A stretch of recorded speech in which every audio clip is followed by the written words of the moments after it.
La matinale Tocsin. 7h30, 9h30, Nicolas Vidal.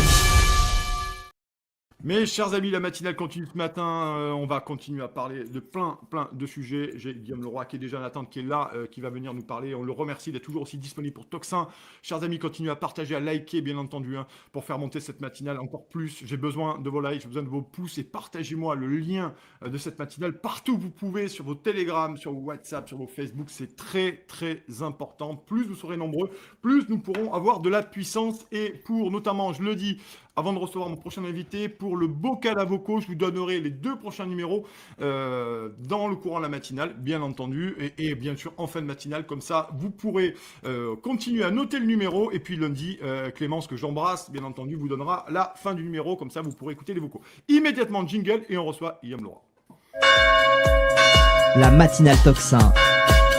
7h30, 9h30, Nicolas Vidal. Guillaume, comment ça va? Bonjour. Bonjour Nicolas, très bien et vous? Tout va bien? Je suis en pleine forme, bien entendu, mais je voulais vous avoir ce matin, Guillaume, notamment président de Transparence Citoyenne. Et il y a plein de choses qui se passent parce que vous rentrez dans le tas, vous rentrez dans la fourmilière concrètement, et puis on vous fait aussi des malheurs. Mais aujourd'hui, on en est où, Transparence Citoyenne? Qu'est-ce qu'il y a de chaud sur l'actualité, notamment? Et après, on a fait une petite pause cet été quand même pour se recharger les batteries. Ouais. Mais avant ça, on avait engagé pas mal de chantiers, notamment un des grands chantiers qui va animer l'année 2026-2027. C'est la demande de communication de toutes les notes de frais des députés et des sénateurs qu'on a déjà adressées au président des deux chambres, donc Yael Braun-Pivet et Gérard Larcher. Et sans trop de surprise, refus bien évidemment de communication des documents parce que ces documents bénéficient d'un régime particulier. C'est-à-dire que normalement, quand vous adressez à votre maire en disant vous me donnez vos notes de frais s'il vous plaît sur les 4 dernières années, il est obligé de vous les donner. Et d'ailleurs, c'est comme ça que nous on a obtenu énormément de documents. On a obtenu une note de frais il y a 1 an d'Anne Hidalgo qu'on avait révélée. Ça a fait une belle affaire. On a obtenu dernièrement les notes de frais d'autres maires. À Perpignan, on a gagné dernièrement, donc on a obtenu une note de frais de Monsieur Alliot, sur lesquelles on est en train de travailler. Normalement pour les maires, c'est comme ça, c'est obligatoire. Mais pour les députés et les sénateurs, ils ont un régime particulier. Ça n'est pas public et si on leur demande, ils ont le droit de refuser. Donc nous, on l'entend pas du tout chez Transparence Citoyenne, on l'entend pas de cette oreille. On a décidé de poursuivre le combat. Donc là, on va saisir la commission d'accès aux documents administratifs, qui est une autorité un peu qui juge si votre demande est légitime ou pas. La CADA, exactement. Et ensuite, à mon avis, la CADA donnera quand même un avis défavorable à l'association. Moi, je m'attends à ça. Et ensuite, on ira devant les tribunaux administratifs, la cour administrative d'appel, si on a une décision qui nous est défavorable, et le Conseil d'État. Enfin, on fera tout ce qui est possible pour obtenir ces documents. Ça va prendre beaucoup de temps, mais on le fera. Ça, il n'y a pas de problème.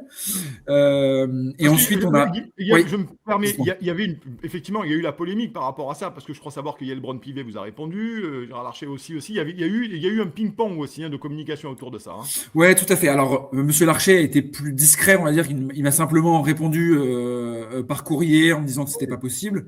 Madame Braun-Pivet aussi, mais Madame Braun-Pivet s'est défendue d'une vidéo disant qu'on émettait des fake news sur le fait qu'on affirmait que les députés dépensaient mal l'argent public, mais c'est pas du tout l'objet de notre action. Notre action, c'est simplement faire la transparence sur les dépenses faites par les députés. Peut-être que 100% des dépenses sont bien faites et dans les règles et qu'il y aura pas de souci. Je sais pas encore. Et tant que la transparence n'est pas faite, on peut pas le savoir. Et donc, Madame Braun-Pivet s'est fendue d'une vidéo institutionnelle disant qu'on émettait des fake news. Moi, j'étais un peu surpris parce que je voyais pas ce qui méritait d'avoir une telle accusation. Nous, on l'a répondu derrière en disant, en remettant l'église au milieu du village, en disant que simplement c'était un acte de transparence et pas d'accusation. Ouais, et c'est pour ça, effectivement, que c'est toujours intéressant là-dessus. Est-ce qu'on peut parler aussi maintenant de la mairie de Paris, mon cher Guillaume, notamment, parce que là, on a quand même des trucs... Il y a eu des suites à cette affaire-là, aujourd'hui. Oui, bien sûr. Donc, effectivement, je disais tout à l'heure qu'on a obtenu les notes de frais d'Anne Hidalgo. On a souhaité informer les Parisiens sur la manière dont la maire de Paris de l'époque dépensait l'argent public. Donc, on a décidé d'afficher ces notes de frais. Donc, on a constitué des petites affiches avec les justificatifs de notes de frais, avec en fond le visage d'Anne Hidalgo. Elle n'a pas du tout apprécié, mais pas du tout apprécié. Et elle a décidé donc la police municipale de la ville de Paris a décidé de nous infliger une amende de 210 000 € pour affichage sauvage, parce qu'ils avaient relevé 140 affiches.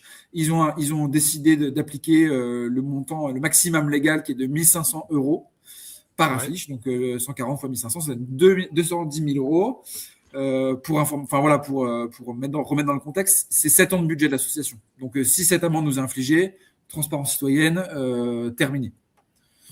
Donc, nous, on a décidé de pas se laisser faire. On a fait un recours gracieux à la police municipale, recours gracieux qu'on avait rédigé avec des arguments juridiques solides. On avait fait appel notamment à la liberté d'expression, au fait que la mairie de Paris n'était pas en règle vis-à-vis de l'affichage public, puisqu'il y a quasiment aucun espace d'affichage public dans Paris. Et que les règles étaient mal appliquées. Parce qu'on n'a jamais été mis en mesure de retirer les affiches parce que la mairie de Paris nous a jamais demandé de les retirer, ce qui est l'étape obligatoire normalement avant de mettre l'amende. Donc il y a plein de griefs contre cette amende qu'on a exposée à la mairie. Donc fin de non-recevoir, la mairie a refusé. On est maintenant devant le tribunal administratif pour contester cette amende. On en attend une décision, ça va prendre des années. Je sais qu'il n'y aura pas de décision définitive avant, je pense, 5 ans. Parce que pareil, on se battra jusqu'au bout. Là, il n'y a pas de sujet. On ira devant le tribunal administratif. Si ça nous convient, si la décision ne nous convient pas, on ira devant la cour administrative d'appel. Et si ça ne nous convient toujours pas, on ira devant le Conseil d'État. Et s'il faut, dans la Cour européenne des droits de l'homme, on jouera la survie de l'association jusqu'au bout. Et on s'est rendu compte dernièrement que la personne qui avait signé l'avis d'amende et qui a rejeté notre recours gracieux, donc qui était le directeur de la police municipale de Paris, était un militant politique, puisqu'il a été candidat sur la liste Parti socialiste à Dijon. Et moi, si vous voulez, j'ai été particulièrement choqué. Pourquoi ? C'est parce que en juillet de l'année dernière, on a sorti une affaire sur Monsieur Rebsamen, à l'époque maire de Dijon, sur ses notes de frais, 120 000 € de notes de frais en 4 ans, avec 30 000 € de déplacement de taxi à Paris, alors qu'il est maire de Dijon. Et moi, j'ai vécu ça comme une vengeance. C'est-à-dire que je me suis dit qu'au travers de cette amende de 210 000 € et du traitement particulier que l'association a reçu lorsqu'on a envoyé nos arguments juridiques, j'ai estimé que M. Felquet, donc le directeur de la police municipale de Paris, a mis en avant l'intérêt partisan, donc de la protection de son mentor politique à Dijon, pour se venger, et donc a fait en sorte que la situation disparaisse. Donc moi, je considérais que c'est quand même une prise. Il y a un conflit d'intérêt évident. Il est candidat sur une liste Parti socialiste qui a été épinglée par l'association, et dans le même temps, il utilise ses pouvoirs pour nuire à l'association. Donc ça, c'est ce qu'on appelle en droit pénal, c'est une prise égale d'intérêt. Donc on a envoyé une plainte au parquet de Paris pour prise égale d'intérêt. Nous, on est victime de ce délit. Le parquet de Paris est en train d'analyser la plainte. C'est un article du Parisien hier qui est sorti sur cette affaire et qui explique effectivement que le parquet est en train d'analyser cette plainte. On espère qu'il y aura une suite favorable, c'est-à-dire que M. Felquet j'espère que M. Felquet sera au moins amené à s'expliquer devant la justice sur ce sujet-là. Donc voilà cette grande affaire qui actuellement nous occupe pas mal. On a monté une cagnotte pour nous aider à financer nos frais d'avocat parce que, comme je vous l'ai dit, c'est des années de procédure, c'est des frais d'avocat qui sont assez importants. Comme on l'a dit, nous on estime que le coût de cette procédure, ça va nous coûter à peu près 20 000 €. Voilà, on appelle à la générosité la plus possible pour nous aider, parce que le soutien nous est précieux. On a déjà eu quelques dons et on remercie énormément ceux qui nous ont fait des dons, ceux qui nous soutiennent au quotidien. On a énormément de mails, on reçoit énormément de messages sur nos différents réseaux sociaux où on est soutenu, et ça nous est très cher parce que ça nous donne du courage et Ouais. de la force dans nos combats. Mm. D'autant que voilà, voilà, là, on a parlé de 2 combats de l'association actuelle, mais il y en a plein d'autres. On continue d'éplucher les notes de frais de tous les maires dont on reçoit les notes de frais. On travaille sur le périscolaire à Paris. Ça, Oui. c'est un sujet. Vous travaillez sur le périscolaire. D'accord. Ok. Est-ce que vous pouvez en dire un mot, Guillaume, notamment là-dessus? Alors les affaires du périscolaire, c'est une grande affaire qui, à mon sens, n'a pas fait assez de bruit aujourd'hui. Hein. Ouais. Il s'avère qu'à Paris, il y a eu une grande défaillance dans l'organisation des temps périscolaires, donc à la sortie de l'école et sur les temps des déjeuner. Donc quand les élèves, les petits, donc en maternelle principalement et en primaire, ne sont pas sous la responsabilité d'un maître d'école, alors on est sur les temps périscolaires. Et il y a eu un scandale en début d'année où on s'est rendu compte que la mairie de Paris engageait des responsables de périscolaire, donc des animateurs de périscolaire, dont ils ne vérifiaient absolument pas les antécédents. Et il y a eu des affaires de scandales sexuels sur des mineurs, c'est gravissime. Et on s'est rendu compte que des élus étaient au courant et n'ont rien fait. Ouais. Et c'est là où nous, on agit. C'est pas sur les animateurs. Heureusement, la justice fait son travail. Il y en a déjà qui sont sous les verrous actuellement. Et il y a de nombreuses enquêtes qui ont été lancées. Mais j'estime à titre personnel que la responsabilité d'élus qui étaient au courant et qui n'ont rien fait, elle est à engager aussi, elle est à analyser. Il faut que la justice se saisisse de ces faits-là. Donc nous, on pousse pour que la justice se saisisse de ces faits et puisse dire quel élu était au courant et quel élu a agi ou pas. Ah oui, parce que effectivement, on a quand même l'impression, nous, que tout ça a été, vous l'avez dit, hein, Guillaume, enterré. On en parle très très peu à la rentrée. Concrètement, là aussi, est-ce que ces actions pourraient-elles amener finalement à ce que ça revienne dans le débat public et que ça soit relancé concrètement? Parce que c'est un scandale sans nom, hein, c'est un scandale absolument sans nom. Hein. Non, mais moi, je comprends pas comment il est. Enfin, moi, j'ai vraiment des difficultés à comprendre pourquoi, déjà actuellement, cette affaire a été enterrée. Je ne comprends pas. Ça me laisse craindre qu'il y ait une certaine tolérance vis-à-vis de ce genre de. Ou alors ils sont tellement embêtés qu'ils veulent absolument pas qu'on en parle. Mais bon, toujours est-il qu'il y a quand même des responsabilités qui n'ont pas été faites, et je pense que ça doit être fait pour la santé de notre démocratie, parce qu'on peut plus avoir confiance dans nos élus si ils se comportent mal et qu'il n'y a aucune sanction derrière. Plus personne ne se comportera bien, et donc on n'aura plus confiance dans nos élus. Ouais. Déjà c'est très très abîmé, cette confiance dans nos élus. Hein. J'ai lu dernièrement des études sur la confiance qu'on a dans nos institutions, et il y a plus de 80% des Français qui estiment que nos élus sont corrompus. Enfin, c'est quand même ultra inquiétant. On a de moins en moins de gens qui se déplacent pour les élections. Globalement, la confiance dans les élus et dans nos représentants, elle est très faible. Et à terme, si on perd toute confiance, notre système de démocratie représentative tel qu'il existe aujourd'hui, il disparaîtra. Oui. Et est-ce que c'est ça aussi qui est important à noter, c'est-à-dire que est-ce qu'on en veut aujourd'hui? Est-ce que certains tentent de s'en prendre directement et de faire taire définitivement Transparence citoyenne, Guillaume, selon vous?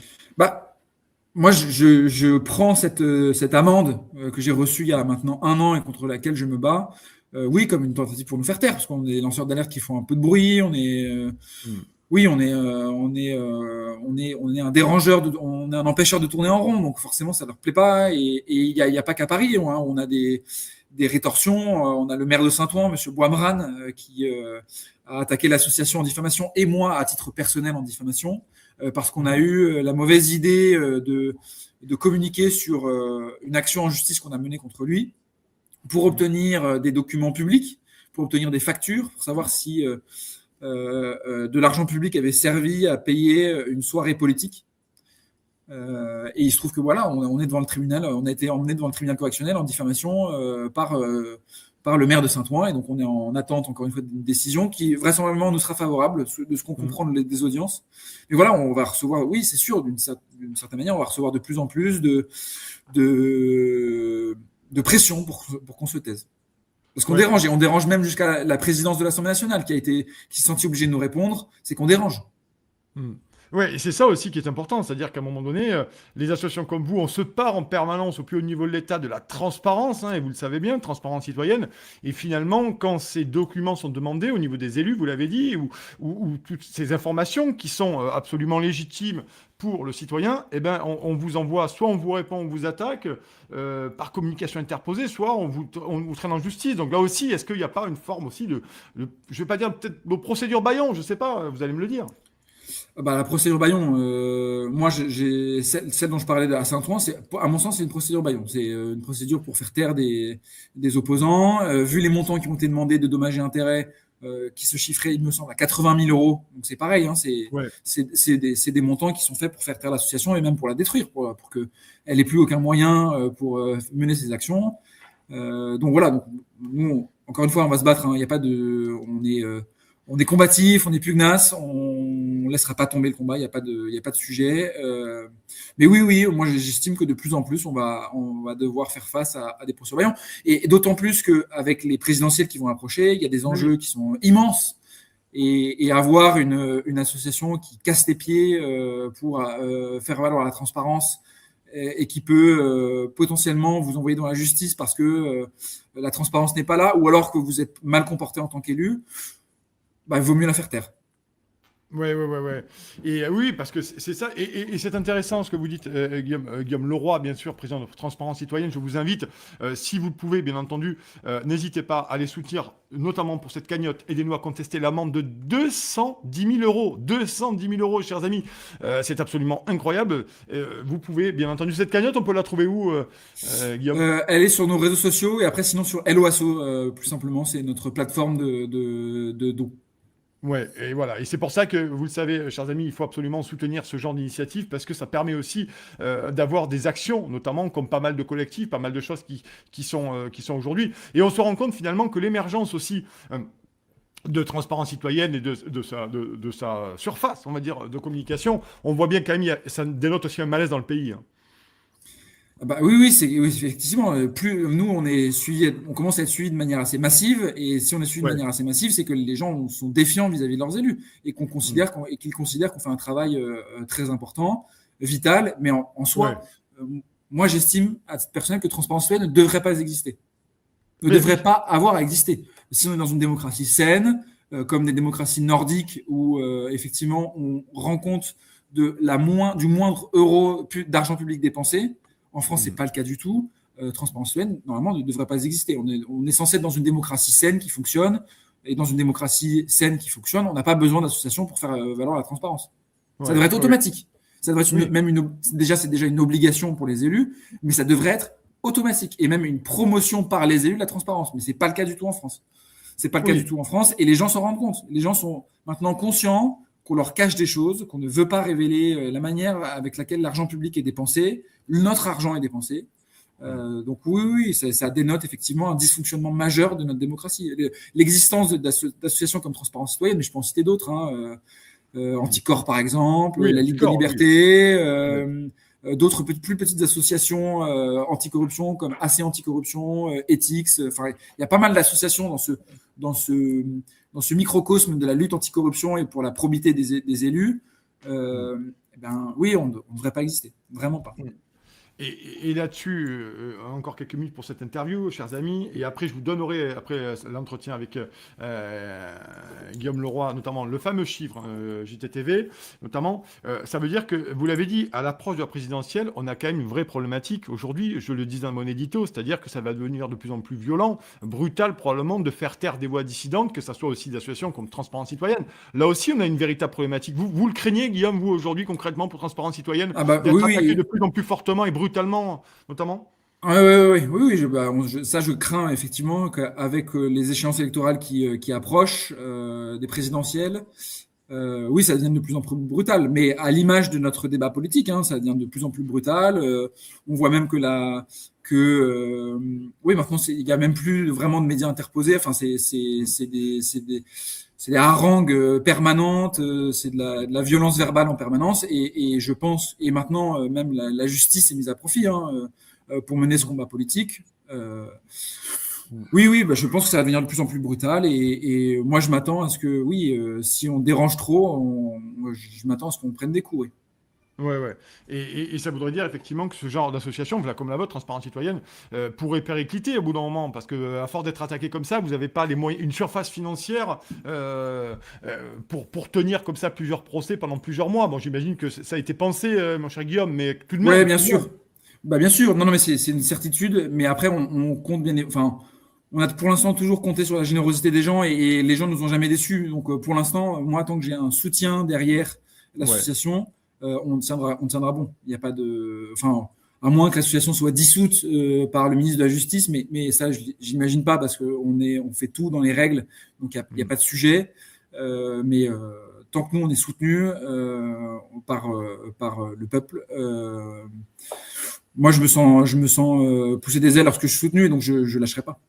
J'imagine que ça vous fait plaisir, mais ça vous surprend aussi le soutien que vous recevez, Guillaume, pour Transparence Citoyenne, concrètement Ça me surprend par l'ampleur du soutien qu'on Oui, reçoit. d'accord. Je vous avoue que les mails, le nombre de mails qu'on reçoit, le nombre de messages privés sur nos réseaux sociaux, même dans les commentaires, même on reçoit des messages très agréables. Ça me surprend, enfin, oui, ça me surprend, mais ça me donne en tout cas des bons signes sur le travail que fait l'association. Le travail que fait l'association plaît aux gens. Les gens trouvent que c'est un travail sérieux, donc Ouais. moi, ça me va dans ce sens-là, on va dire. Ouais, et ça, c'est bien en tout cas. Ou alors la cagnotte, on rappelle, hein, Guillaume Leroy, président de Transparence Citoyenne, aidez-les notamment à contester l'amende de 210 000 euros. C'est quand même un sacré tarif, 210 000 euros tout de même. Donc c'est sur Hello Asso, vous m'avez dit, LOASO souvent. et sur nos différents réseaux sociaux, vous trouverez le lien. On est sur Ouais. Instagram, sur Twitter, sur Facebook. Donc, vous trouverez le lien assez facilement sur nos pages de réseaux sociaux.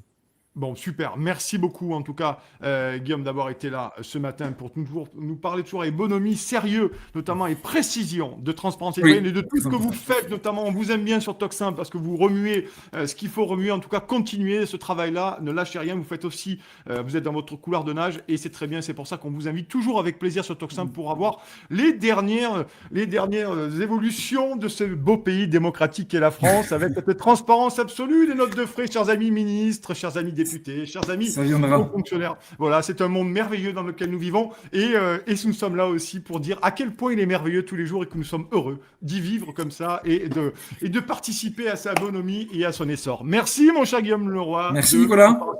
Bonne journée À à vous, bientôt. merci beaucoup, excellent week-end. Au revoir, merci.